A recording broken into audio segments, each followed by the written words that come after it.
Donald Trump will be announcing his Supreme Court pick on Saturday, which means that he already knows who the individual is. And according to sources close to Donald Trump, his selection will be Judge Amy Coney Barrett. The New York Times makes a point to mention that she would be the least experienced Supreme Court nominee.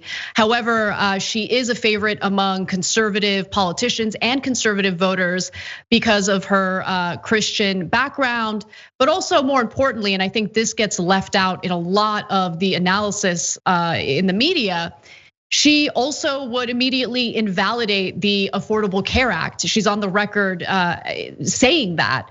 Whereas, the thing that people seem to be more focused on right now is Roe v. Wade, which, obviously I don't want to be naive and just assume that she won't touch Roe v. Wade, but she is on the record saying that she believes in the precedent when it comes to reproductive rights, even though she, as a devout Catholic, disagrees with abortion and all of that.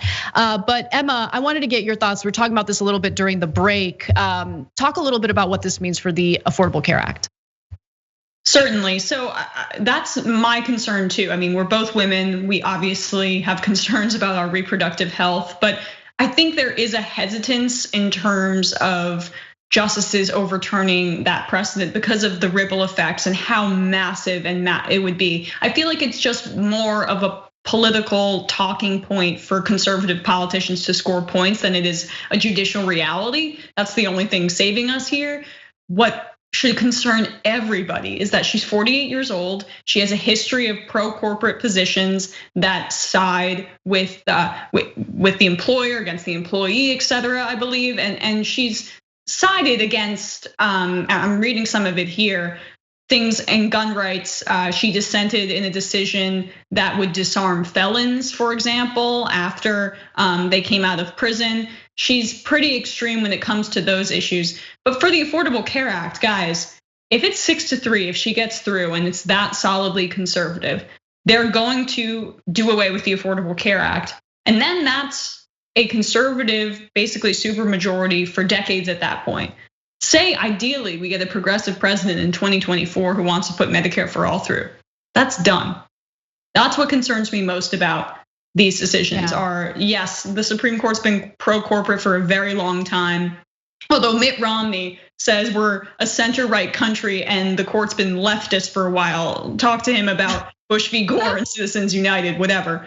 But yeah, that's what scares me the most about this is the complete nixing of any legislation that comes through that could be progressive, that's appealed. Conservatives just appeal, go to the Supreme Court, and they know that it's just going to be overturned and corporations can have a field day and big pharma will be doing great.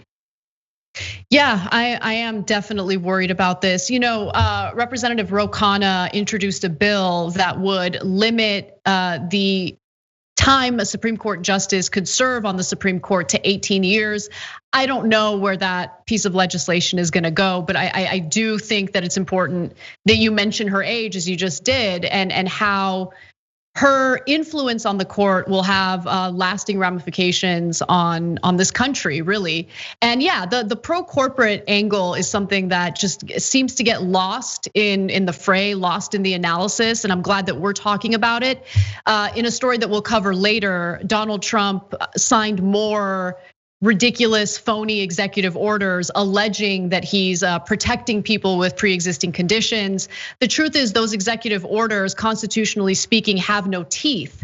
But what it does is it messages to his voters that, don't worry, don't be frightened of the repeal of the Affordable Care Act because I signed these executive orders. They're not gonna do anything, but it's just enough to cover his ass while also simultaneously causing great harm to, honestly, all Americans, because anything can be considered a pre-existing condition. If you tested positive for COVID, that's considered a pre-existing condition. So this is gonna have a damaging effect on so many people in this country. I wanna read a quote from this piece in the New York Times. It's by Nan Aaron, who's a president for the Alliance for Justice. It's a liberal group. She says, Amy Coney Barrett meets Donald Trump's two main litmus tests. She has made clear that she would invalidate the Affordable Care Act and take healthcare away from millions of people and undermine a woman's reproductive freedom. Again, I'm not entirely sure that the Supreme Court would overturn Roe v. Wade. I know that there's a lot of fear about that. I understand that fear. A lot of my fear, again, has to do with corporate issues that make it to the Supreme Court and what is very likely to happen to the Affordable Care Act at this point. And remember, the Supreme Court did strike down the healthcare mandate. That's an important part of the Affordable Care Act. That's what kept premiums low. And when they undid that, of course, premiums immediately shot up. And so we'll see how this all plays out, but it is pretty terrifying. Thanks for watching The Young Turks. Really appreciate it. Another way to show support is through YouTube memberships. You'll get to interact with us more. There's live chat emojis, badges. You've got emojis of me, Anna, John, JR. So those are super fun. But you also get playback of our exclusive member-only shows and specials right after they air. So all of that, all you gotta do is click that join button right underneath the video. Thank you.